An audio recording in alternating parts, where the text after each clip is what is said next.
Welcome to I news ground report. సమున్నత గిరి శిఖరాలు కనుచూపు మేర పచ్చని తివాచీలు పరిచినట్టు కనిపించే ముగ్ధ మనోహర లోయలు, గిరుల పాదాలకు మువ్వల పట్టీలు చుట్టినట్టు గలగలలాడే సెలయేళ్లు, శ్వేతవర్ణంలో మెరిసిపోయే మంచు దుప్పట్లు, మలుపు తిరిగే కొండ అంచుల్లో కనువిందు చేసే అటవీ అందాలు. విశాఖ మన్యానికి మణిహారం లంబసింగిపై ఇవాల్టి గ్రౌండ్ రిపోర్ట్. మిలమిల మెరిసే ప్రకృతి కాంతులు, అత్యద్భుతమైన సహజ సౌందర్యం, అమోఘమైన ప్రకృతి సోయగాలకు నిలవు. దక్షిణ భారతదేశంలో హాటెస్ట్ టూరిస్ట్ స్పాట్ ఇప్పుడు -డిగ్రీల ఉష్ణోగ్రతలతో వెన్ను వణికిస్తూనే ప్రకృతి సుందరి అందాలతో ఆహ్లాదపరుస్తుంది. ఇంతకీ ఇక్కడే ఎందుకు ఈ ప్రత్యేక వాతావరణం? దక్షిణ భారతదేశంలోనే కనిష్ట ఉష్ణోగ్రతలు ఈ ప్రాంతంలోనే ఎందుకు నమోదవుతున్నాయి? లంబసింగి ఇది ఒక ఆంధ్ర జమ్మూ కాశ్మీర్గా పేరొందిన ప్రాంతం. ఈ ప్రాంతంలో అత్యంత కనిష్టమైన ఉష్ణోగ్రతలు నమోదవుతుంటాయి. ఓన్లీ విశాఖ జిల్లాయే కాకుండా దక్షిణ భారతదేశంలో అత్యంత కనిష్టమైన ఉష్ణోగ్రతలు, అందులోకి కూడా మైనస్ ఉష్ణోగ్రతలు కూడా ఈ నమోదవుతూ ఉంటాయి ఈ లంబసింగి ప్రాంతంలో. అసలు ఈ ప్రాంతంలో ఉన్న వాతావరణ పరిస్థితులు ఏమిటి, ఇక్కడ ఉన్న ప్రత్యేకతలు ఏమిటి, ఎందుకని ఈ ప్రాంతంలో కనిష్టమైన ఉష్ణోగ్రతలు నమోదవుతూ ఉంటాయి, -డిగ్రీలు కూడా ఎందుకు వస్తూ ఉంటాయి, అసలు ఈ ప్రాంతంలో ఆహ్లాదం పొందేందుకు, అనుభూతి పొందేందుకు ఎందుకు పెరుగుతుంది? ఈ ఏడాది 100 ఏళ్లలోనే అతి కనిష్ట ఉష్ణోగ్రత నమోదవడంతో ఇక్కడ గ్రామాల్లో మంచు దుప్పట్లు మరింతగా పరుచుకున్నాయి.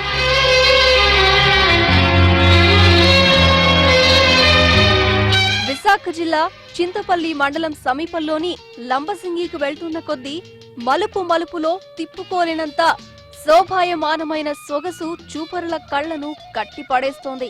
ఈ దారిలో ప్రయాణిస్తున్నప్పుడు కనిపించే లోయలు కశ్మీరాన్ని తలపిస్తాయంటే అతిశయోక్తి కాదు. రోడ్డుకు ఇరువైపులా లోయల మధ్య ప్రయాణం మనస్సును కొత్త లోకాల్లోకి తీసుకువెళ్తుంది. గత కొద్ది రోజులుగా చింతపల్లి, లంబసింగి ప్రాంతాల్లో 8 డిగ్రీల సెల్సియస్ కంటే తక్కువ ఉష్ణోగ్రత నమోదవుతుంది. దీంతో చలి ఎముకలు కొరికేస్తోంది. స్థానిక గిరిజనులు చలిమంటలతో స్వాంతన పొందుతుండగా దూర ప్రాంతాల నుంచి వచ్చే పర్యాటకుల తాకిడి మరింత ఎక్కువైంది.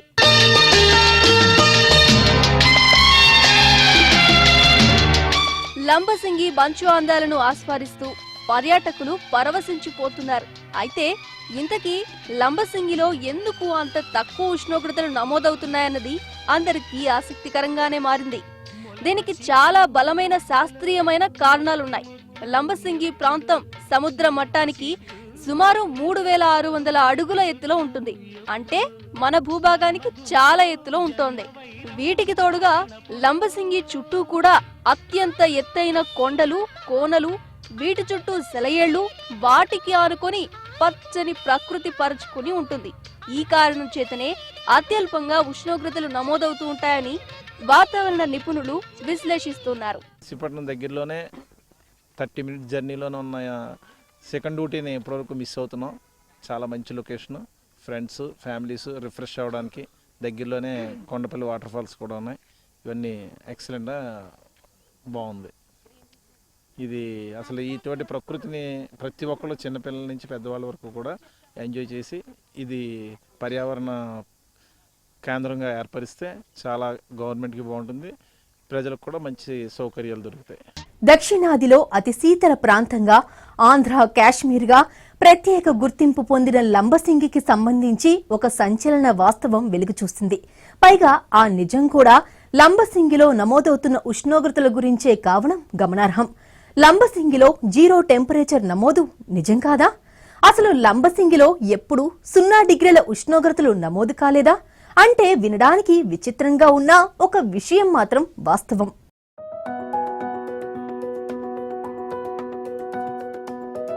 లంబసింగిలో 0 డిగ్రీల టెంపరేచర్ అనేది నిజమో అబద్ధమో ఇప్పటిదాకా ఎవ్వరికీ తెలియదట.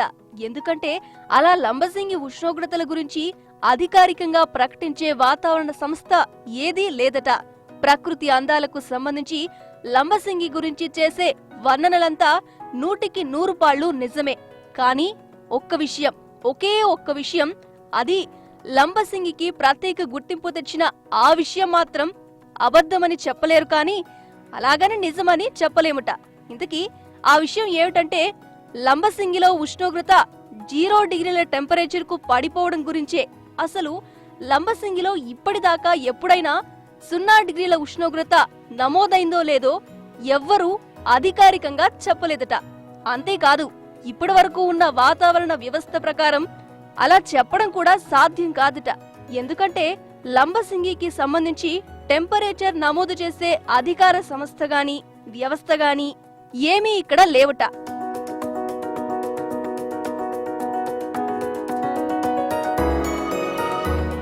లంబసింగికి 10 కిలోమీటర్ల దూరంలో చింతపల్లి సెంటర్ ఉంది. అక్కడ మాత్రం ఒక ప్రాంతీయ వ్యవసాయ పరిశోధనా కేంద్రం ఉంది. ఆ కేంద్రంలో నమోదయ్యే చింతపల్లికి సంబంధించిన ఉష్ణోగ్రతలే సుమారు మరికొంచెం తగ్గించి సుమారుగా అంచనా కట్టి లంబసింగి టెంపరేచర్ గా చెప్పేస్తున్నారట. ఫర్ ఎగ్జాంపుల్, చింతపల్లిలో 8 డిగ్రీల టెంపరేచర్ నమోదైతే లంబసింగి చింతపల్లి కంటే ఎగువన ఉంటుంది కాబట్టి అక్కడ మరికొంత చల్లగా ఉండే అవకాశం ఉంటుంది కాబట్టి 2 డిగ్రీలు తగ్గించి లంబసింగిలో ఉష్ణోగ్రత 6 డిగ్రీలుగా చెప్పేస్తున్నారట. ఎందుకలా అంటే మరి లంబసింగి టెంపరేచర్ లెక్క కట్టే అవకాశం లేదు కాబట్టి అది ఒక అంచనా అంటున్నారట. అలా చెప్పడం కరెక్టేనా? నిజానికి శాస్త్రీయంగా అలా చెప్పడం కరెక్ట్ కాదంటున్నారు వాతావరణ నిపుణులు. ఎందుకంటే వాస్తవంగా ఒక ప్రదేశం దగ్గర నమోదయ్యే ఉష్ణోగ్రత ఆ ప్రదేశానికే పరిమితం అంటున్నారు. ఆ ప్రాంతానికి దగ్గరగా ఫలానా ప్రాంతం ఉంది, అక్కడ వాతావరణ పరిస్థితులను బట్టి టెంపరేచర్ ఇలా ఉండొచ్చు అనే అంచనాలు అస్సలు శాస్త్రీయ సమ్మతం కాదని వారు తేల్చేస్తున్నారు. లంబసింగి ప్రాంతం అనేది సముద్ర మట్టానికి దాదాపు 1 కిలోమీటర్ హైట్లో ఉంటుందండి, అంటే 1000 మీటర్స్. ఈ కిలోమీటర్ హైట్ ఉండడం వలన దాదాపు మన విశాఖపట్నం లాంటి ప్రదేశానికన్నా 9.7 డిగ్రీలు ఆల్మోస్ట్ తక్కువగా ఉంటుంది టెంపరేచర్. అదొక కారణం. తర్వాత ఇంకోటి ఏంటంటే ఆ లంబసింగ్ అనే విలేజ్ 2 కొండల మధ్యన డెవలప్ అయిన ఒక స్మాల్ ట్రైబల్ హ్యామ్లెట్ అది. దాని మూలాన ఏంటంటే ఒక టన్నలింగ్ ఎఫెక్ట్ ద్వారా విండ్ కొంచెం బ్లో అయ్యి అక్కడ ఏమీ క్లౌడ్స్ అవి ఫామ్ అవ్వకుండా క్లియర్గా ఆ లోయ వాల్యూని అంతని ఆ వ్యాలీని క్లియర్గా ఉంచుతాయన్నమాట. దాంతో ఏంటంటే ఏదన్నా ఒక మేఘం ఒకసారి నిలిచినప్పుడు కొంత టెంపరేచర్ అక్కడ ఉండి కొంచెం వామ్ టెంపరేచర్స్ రికార్డ్ అవ్వడానికి ఛాన్స్ ఉంటుంది. ఎప్పుడైతే ఏ క్లౌడ్స్ కూడా నిలవకుండా ఉంటాయో అక్కడ, దాని మూలాన ఏంటంటే ఈ కూలర్ టెంపరేచర్స్ అక్కడ రికార్డ్ అయ్యి మనకు రేడియేషన్ ఫాగ్ అని అంటాం. అంటే ఒక క్లియర్ వెదర్లో ఫామ్ అయ్యే ఫాగ్ని, ఈ మంచుతోని ఒక రేడియేషన్ ఫాగ్ అంటాం. అది కారణం. దాని మూలాన ఏంటంటే మనకు 11:30, 12 ఒకప్పుడు పీక్ సీజన్లో అయితే మధ్యాహ్నం 12 కూడా పొగమంచు పోదు ఆ లంబసింగిలో. ఇవన్నీ కారణాలండి. అంటే దాదాపు ఇప్పుడు ఒక 17 డిగ్రీలు అలాగ రికార్డ్ అవుతుంది. మేబీ ఇంకొక 2-3 రోజుల్లో 14 డిగ్రీలు అలా కూడా రికార్డ్ అవ్వచ్చు. ఇంకా పోను ఈ వింటర్ సీజన్ పీక్ సీజన్కి వెళ్ళేసరికి మైనస్ టెంపరేచర్లు కూడా రికార్డ్ అయ్యాయి. లంబసింగికి ప్రత్యేక గుర్తింపు, పర్యాటకులు ఇక్కడకు పోటెత్తుతోంది. లంబసింగిలో 0 డిగ్రీల టెంపరేచర్ నమోదు అని మీడియాలో వార్తలు వెలువడినప్పటి నుంచే తొలిసారిగా 2012లో ఇక్కడ 0 డిగ్రీల ఉష్ణోగ్రత నమోదైనట్లు ఒక వార్త వచ్చిందట. ఆ తర్వాత అలా మీడియాలో ప్రచారం జరిగి లంబసింగిపై అందరికీ ఆసక్తి పెరగడంతో లంబసింగి కూడా ఆంధ్రాలో ఒకోనొక ఫేమస్ పర్యాటక ప్రాంతంగా మారిపోయింది. లంబసింగి చుట్టూ కూడా మరికొన్ని పర్యాటక క్షేత్రాలు టూరిస్టులను కట్టిపడేస్తూ ఉంటాయి. లంబసింగికి అత్యంత సమీపంలోనే తాజంగి జలాశయం చూపరులను ఆహ్లాదపరుస్తూ ఉంటాయి. అత్యంత ఎత్తైన కొండ ప్రాంతాన్ని ఆనుకుని ఈ జలాశయం ఉంటుంది. జలాశయం చుట్టూ పచ్చని ప్రకృతి పరుచుకొని ఉంటుంది. దీంతో ఈ ప్రాంతాన్ని సందర్శించి ఈ వాతావరణం అనుభూతి పొందేందుకు పర్యాటకులు ఇష్టపడుతుంటారు. అంతేకాదు దీనికి పక్కనే పిల్లలవేనం అనే ప్రాంతం ఉంటుంది. ఈ ప్రాంతంలోనే అత్యంత దట్టమైన మంచు మేఘాలను కమ్మేస్తూ ఉంటాయి. భూతలాన్ని, ఆకాశాన్ని కూడా మంచు మేఘాలు దుప్పట్లా పరుచుకుని ఉండడంతో పర్యాటకులు ఈ దృశ్యాలను చూసి మంత్రముగ్ధులవుతూ ఉంటారు. సాయంత్రం 6 గంటలైతే చాలు, బస చేయాలనుకున్న పర్యాటకులు క్యాంప్ ఫైర్ వేస్తుంటారు. అలాగే తెల్లవారుజామున కూడా చలిని తట్టుకోలేక పర్యాటకులు క్యాంప్ ఫైర్ వేసుకుని వెన్ను వణికించే చలి నుంచి సేద తీరుతుంటారు. మాకు నర్సీపట్నంకి ఇంత దగ్గరలో ఇంత మంచి వ్యూ ఉందని రీసెంట్గానే పబ్లిసిటీ వల్ల మాకు తెలిసిందండి. దీన్ని టూరిజం వల్ల ఒక్కసారి కాన్సన్ట్రేట్ చేసి బాగా డెవలప్ చేస్తే, ఫారిన్ కంట్రీస్లో ఒకటి ఏంటి అంటే టూరిజం మీద ఎక్కువ స్పెండ్ చేస్తారు. ఈ రోజుల్లో కూడా ఆ విధంగా మనం చూసుకున్న అందరిలోని అవేర్నెస్ వచ్చింది కాబట్టి ఇక్కడ రిసార్ట్స్ పెట్టి ఇక్కడ ఉన్న పీపుల్కి ఇండైరెక్ట్గా మనం ఎకనామికల్గా ఫార్వర్డ్ చేయడానికి సపోర్ట్ అవుతే, ఏదర్ ఒక గ్రీనరీ చూసుకుని నవ్వేడేస్ మిస్ అయిపోతున్న ప్రకృతిని ఎంజాయ్ చేయడానికి ఛాన్స్ ఉంటుంది. ఇక్కడ ఉండే వాళ్ళకి కూడా మనం ఒక ఎంపవర్మెంట్ ఇచ్చినట్టు కూడా ఉంటుంది. శ్వేతవర్ణంలో పరుచుకునే మంచు దుప్పట్లు, గ్రామాన్ని తాకుతూ పయనించే కమనీయ దృశ్యాలను వీక్షించి సరికొత్త అనుభూతులను సొంతం చేసుకుంటున్నారు. పర్యాటకంగా ప్రాముఖ్యం సంతరించుకోవడంతో సొమ్ము చేసుకోవడానికి ప్రభుత్వం కూడా దృష్టి సారించింది. విశాఖపట్నం నుంచి లంబసింగి ప్రాంతానికి ఆర్టీసీ ప్రత్యేక బస్సులు నడుపుతోంది. లంబసింగితో పాటు కొత్తపల్లి వాటర్ ఫాల్స్, పాడేరు పరిసర ప్రాంతాలను ఒకే రోజులో చూపించే విధంగా ప్రత్యేక ప్యాకేజీలను అందుబాటులోకి తీసుకొచ్చారు. యాక్చువల్లీ ఇక్కడ సోషల్ మీడియాలో చూసి మేము ఫాగ్ డైరెక్ట్గా ఎంజాయ్ చేయడానికి వచ్చాము. నేచర్ చాలా గ్రీనరీ అండ్ నేచర్ వచ్చేసి చాలా గ్రీన్గా and fog, full fog starting ఎంట్రన్స్లోనే ఇలా సీజన్ ఎండింగ్ స్టార్టింగ్లోనే ఫాగ్ వచ్చేసి ఫుల్ ఫాగ్ ఉంది. ఇంకా డిసెంబర్లో వచ్చి ఇంకా చాలా బాగుంటుంది. సో నేను అందరికీ కన్వే చేస్తున్నాను, everyone must enjoy this. Please come and enjoy the nature directly. Chintapalli మండలం మొత్తం పర్యాటక ప్రాంతంగా గుర్తింపు పొందడంతో ఇక్కడ అభివృద్ధికి కూడా బాటలు పడుతున్నాయి. ముఖ్యంగా వింటర్ సీజన్లో లక్షలాదిగా టూరిస్టులు వచ్చి పోతుండడంతో వారికి రకరకాల అవసరాలుంటాయి. తొలుత అవసరాలను గుర్తించి స్థానికులు కొందరు చిన్న చిన్న దుకాణాలు ఏర్పాటు చేసి అమ్మకాలు ప్రారంభించారు. ఆ తర్వాత నైట్ స్టే చేయడానికి సంబంధించి హోటల్స్, రిసార్ట్లు కట్టడం ప్రారంభించారు. ఇప్పుడు లంగసింగి కేంద్రంగా 4-5 రిసార్ట్లు వెలిశాయి. అలాగే ఆహారం అందించేందుకు హోటల్స్ కూడా ప్రారంభమయ్యాయి. అంతేకాదు డార్జిలింగ్ తరహాలో ప్రకృతి ఒడిలో టెంట్లు వేసుకుని రాత్రంతా అందులోనే బస చేసేందుకు వీలుగా టెంట్లు కూడా అందుబాటులో ఉండేలా కొత్త వ్యాపారాలు ప్రారంభమయ్యాయి. కొందరు స్థానికులే ఈ వ్యాపారాలే చేసుకుంటూ ఉండగా రిసార్ట్లు వంటివి మాత్రం ఇతర ప్రాంతాలకు చెందిన వ్యాపారులు నిర్వహిస్తున్నారు. సాధారణ రోజుల్లో మామూలుగా ఉన్నా సరే వింటర్ సీజన్ వస్తే చాలు ఇక్కడంతా సందడే. వ్యాపారాలు కూడా ఓ రేంజ్ లో సాగుతూ ఉంటాయి. ముఖ్యంగా చిరు వ్యాపారులకు మాత్రం ఈ సీజన్లో విస్తృతమైన ఉపాధి లభిస్తుంది. నేను ఈ రాగితో చాలా ఐటమ్స్ చేస్తాను. రాగి బిస్కెట్లు, రాగి జంతికలు, రాగి మురుకులు, రాగి బోండాలు, రాగి పూరి, ఇంకా సిరిధాన్యాలు 5 రకాల దాంతో కూడా నేను బిస్కెట్లు అన్ని రకాలు చేస్తున్నాము. ఆల్రెడీ దాంతోపాటు పనస కూడా తయారు చేసి అమ్మకం పెడుతున్నాము. ప్రతి లక్షవారం మాత్రం ఊర్లో పెట్టేవాళ్ళం. ప్రతి శని ఆదివారాలు మాత్రం టూరిస్టులు ఎక్కువ శాతం రావడం వల్ల ఇక్కడ మాత్రం మేము అమ్మకాలు పెడుతున్నాం. పర్యాటకులు వెల్లువలా తరలి వస్తున్నా ప్రభుత్వం మాత్రం పట్టించుకోకపోవడం వల్ల ఇక్కడకు వచ్చే సందర్శకులు ఇబ్బందులు ఎదుర్కొంటున్నారు. లంబసింగిలో సరైన వసతి సదుపాయాలు అటుంచి కనీసం చిన్న హోటళ్లు, గెస్ట్ హౌస్లు లేకపోవడంతో ఇక్కడ ఉన్నంతసేపు ఉండి మళ్లీ చింతపల్లికి వెళ్లిపోతున్నారు. గతంలో కాటేజ్లు నిర్మించేందుకు టూరిజం శాఖ సన్నాహాలు చేసింది. ఈ మేరకు నిర్మాణాలు కూడా చేపట్టింది. అయితే అవి సగంలోనే నిలిచిపోయాయి. నిర్మాణ వ్యయం వృధా అయింది తప్పితే ఎటువంటి ప్రయోజనమూ లేకుండా పోయింది. ఈ గ్రామానికి సరైన రహదారి సౌకర్యాలు లేనప్పటికీ పర్యాటకులు కొండలు, గుట్టలు ఎక్కుతూ కాలినడకన చేరుకుంటున్నారు. ఆంధ్ర, జమ్మూ కాశ్మీర్గా కూడా పేరొందిన లంబసింగి ప్రాంతానికి సంబంధించి చూసుకుంటే ఇది దక్షిణ భారతదేశంలోనే అత్యంత కనిష్టమైన ఉష్ణోగ్రతలు నమోదయ్యే ప్రాంతంగా కూడా గుర్తింపు పొందిన ప్రాంతం అయినప్పటికీ కూడా ఈ ప్రాంతానికి సంబంధించి కనిష్ట ఉష్ణోగ్రతలు నమోదు అవుతుండడం, ఒక్కొక్కసారి మైనస్ ఉష్ణోగ్రతలు కూడా నమోదవుతుండడంతో కూడా ఇక్కడ ఉండే చలి కావచ్చు, లేదంటే ఆ కనిష్ట ఉష్ణోగ్రతల వల్ల వచ్చే పొగమంచు కావచ్చు, వీటిని వల్ల ఆనందించడం కోసం సుదీర్ఘమైన ప్రాంతాల నుంచి కూడా పర్యాటకులు పోటెత్తుతున్న పరిస్థితి ఉంది. ఇక్కడ ఈ పర్యాటకులంతా కూడా ఈ కార్తీక మాసం కానీ లేదంటే డిసెంబర్ నవంబర్ మాసాల్లో కూడా అత్యంత సందడి వాతావరణం నెలకొంటుంది.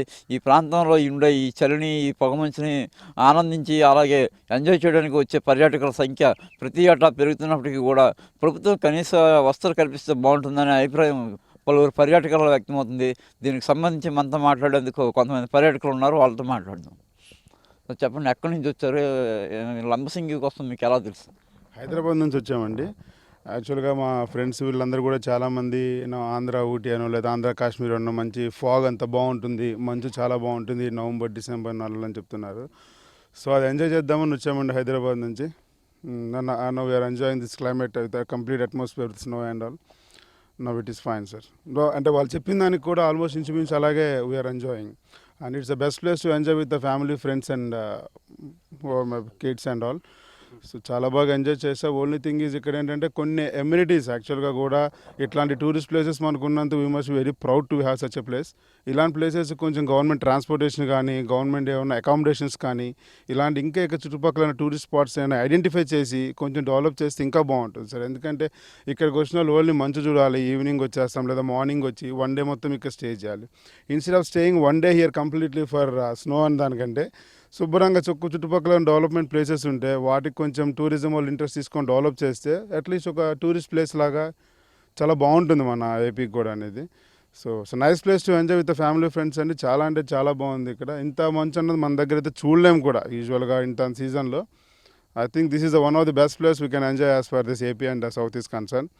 Okay, it's a nice place sir. Just to suggest government just transportation ఒకటి కొంచెం accommodation and sight seeing places ఏమైనా ఉన్నా కానీ ఐడెంటిఫై చేసి డెవలప్ చేస్తే ఇంకా చాలా బాగుంటుంది సార్. టూరిస్ట్ ప్లేసెస్గా టూరిస్ట్ విజిటింగ్స్ బాగా పెరుగుతుంది. It's revenue generation for government. So ఇలాంటిది కొంచెం శ్రద్ధ పెడితే చాలా బాగుంటుంది. And moreover it accompanies and employment for the local people who stay here. And ఇంకా కాఫీ ప్లాంటేషన్స్ లాంటివి ఉన్నాయి సార్, అలాంటి విజిటింగ్స్ కానీ అట్లాంటివి ఏదైనా పెడితే ఇంకా చాలా బాగుంటుంది సార్ ఇక్కడ. So I suggest government to take an appropriate decision on this Lambasingi to develop tourism as well as it generates employment for the local people. That's it sir. Lambasingi పర్యాటక ప్రాంతానికి సంబంధించి ఏ విధంగా అభివృద్ధి చేస్తే ఇంకా బాగుంటుంది అనుకుంటున్నారు? ఇది చాలా టూరిస్ట్ ప్లేస్, చాలా అభివృద్ధి చేయడానికి చాలా గవర్నమెంట్కి కూడా ఎక్కువ అవకాశం ఉంది. ఇప్పుడు మనం విడిపోయి చాలా ఇబ్బందిలో ఉన్నాం. ఇంకా ఏపీ గవర్నమెంట్ కొంచెం శ్రద్ధ తీసుకొని కనుక డెవలప్మెంటింగ్ చేస్తే ఇంకా చాలా ప్లేస్ కూడా చాలా ఉంది కాబట్టి ఇంకా లోకల్ పీపుల్కి ఇక్కడ బెనిఫిట్ చేసిన వాళ్ళం అవుతాము. మన టూరిస్ట్ ప్లేస్కి కూడా బాగా ఇన్కమ్ బాగా పెరిగిపోయి గవర్నమెంట్కి కూడా బాగా ఆదాయం వస్తుందని చెప్పేసి నేను అనుకుంటాను. ఈ విశాఖ ఏజెన్సీలో అత్యంత ఎత్తైన ప్రాంతంలో ఉన్న ఒక కుగ్రామమైన లంబసింగి ఇది. ఈ ప్రాంతానికి సంబంధించి పర్యాటకంగా చాలామంది ప్రాచుర్యం పొందినప్పటికీ కూడా ఇక్కడ ఉపాధి అవకాశాలు ఇంకా పర్యాటకంగా కూడా అభివృద్ధి చేయడానికి సంబంధించి ఓన్లీ మంచు కనిష్ట ఉష్ణోగ్రతలు కాకుండా ఇంకా అద్భుతమైన పర్యాటక ప్రాంతాలన్నీ ఉన్నాయి. ఈ నేపథ్యంలో ఎలాంటి చర్యలు ప్రభుత్వం తీసుకుంటే మీరు ఇంకా ఆనందించడానికి అవకాశం ఉంటుంది? ప్రభుత్వం ఇంకా డెవలప్ చేయాలి. ఇక్కడ పర్యాటకంగా ఇంకా బస్సులు కానీ ఏమీ లేవు, ఇంకా ఫుడ్ కానీ ఫుడ్ ఫెసిలిటీస్ కానీ ఇంకా ట్రాన్స్పోర్టేషన్ కానీ ఇంకా గవర్నమెంట్ బాగా డెవలప్ చేస్తే బాగుంటుంది. గవర్నమెంట్ అకామిడేషన్స్ ఇంకా రూమ్స్ ఫెసిలిటీస్ ఇంకా ఏమి లేవు, అవన్నీ డెవలప్ చేస్తే బాగుంటుంది. ప్రస్తుతానికి అయితే కనుక లంబసింగి ప్రాంతం చూసుకుంటే ఇక్కడంతా కూడా ప్రైవేటు వ్యవహారాలకు సంబంధించి ప్రైవేటు వ్యక్తుల రిసార్ట్స్ కానీ లేదంటే హోటల్స్ కానీ అన్నీ కూడా వాళ్ళ చేతుల్లో ఉన్నాయి. ప్రభుత్వం కూడా ప్రత్యేకంగా శ్రద్ధ తీసుకొని ఇక్కడ పర్యాటకులకు వీలైనంత సౌకర్యవంతంగా కూడా మరిన్ని వసతులు కల్పిస్తే ఈ ప్రాంతం దక్షిణ భారతదేశం వ్యాప్తంగా కూడా మరింత అభివృద్ధి చెంది దేశవ్యాప్తంగా కూడా గుర్తింపు పొందే అవకాశం ఉంటుంది. తద్వారా కూడా స్థానిక ప్రజలకి కూడా ఉపాధి అవకాశాలు మెరుగుపడే అవకాశం ఉంటుందని కూడా పర్యాటకులంతా కూడా అభిప్రాయపడుతున్న పరిస్థితి. గిరిసీమలోని ఈ హిమశిఖరాలు ప్రకృతి సౌందర్యం పర్యాటకంగా మరో జమ్మూ కాశ్మీర్గా గుర్తింపు పొందుతోంది.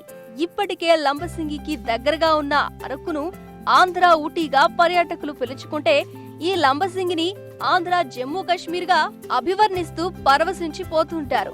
అయితే ప్రకృతి వరం ఈ ప్రాంతంపై ఉన్నా సరే పాలకుల కంటి చూపునకు సైతం నోచుకోకపోవడం శాపంగా పరిణమిస్తోందన్నది పర్యాటకుల భావన. విశాఖ జిల్లాలో పర్యాటకులను మంత్రముగ్ధులను చేసే మనోహరమైన పర్యాటక ప్రాంతాలు ఎన్నో ఉన్నప్పటికీ కూడా ప్రభుత్వం సరైన దిశలో వాటిని ప్రోత్సహించేలాగా మరింత అభివృద్ధి చేసేలా చర్యలు తీసుకుంటే ఇది మరో ఆంధ్ర ఊటీ మరో జమ్మూ కాశ్మీర్ కంటే కూడా విపరీతమైన అభివృద్ధి చెందే అవకాశం ఉంటుందని కూడా ఈ ప్రాంత ప్రజలు అభిప్రాయపడుతున్నారు. అలాగే వస్తూ పోతున్న పర్యాటకులు కూడా ఆనందాన్ని వ్యక్తం చేస్తున్న పరిస్థితి. లంబసింగిలో 0 డిగ్రీ టెంపరేచర్ సంగతి అటుంచితే ఇక్కడ ప్రకృతి అందాలను చూసేందుకు పర్యాటకులు పోటెత్తుతున్న మాట నిజం. అయినప్పటికీ ప్రభుత్వం కూడా ఈ ప్రదేశంపై ఏమాత్రం ఆసక్తి చూపడం లేదన్నది కూడా నిజమే. ప్రకృతి వరం ఈ ప్రాంతంపై ఉన్న పాలకుల కంటి చూపునకు నోచుకోకపోవడం శాపంగా పరిణమిస్తోందన్నది పర్యాటకుల భావన. ప్రభుత్వం లేదా పర్యాటక శాఖ ఈ ప్రదేశంపై కొంత దృష్టి పెట్టి అభివృద్ధి కోసం కొన్ని చర్యలు చేపడితే చాలు. ఇది మంచి టూరిస్ట్ సెంటర్గా మరింత గుర్తింపు పొందుతుంది. ఇదండి ఇవాల్టి గ్రౌండ్ రిపోర్ట్. రేపు మరో కొత్త అంశంతో గ్రౌండ్ రిపోర్ట్లో కలుద్దాం. అంతవరకు చూస్తూనే ఉండండి ఐ న్యూస్. మీతోనే మీ వెంటే.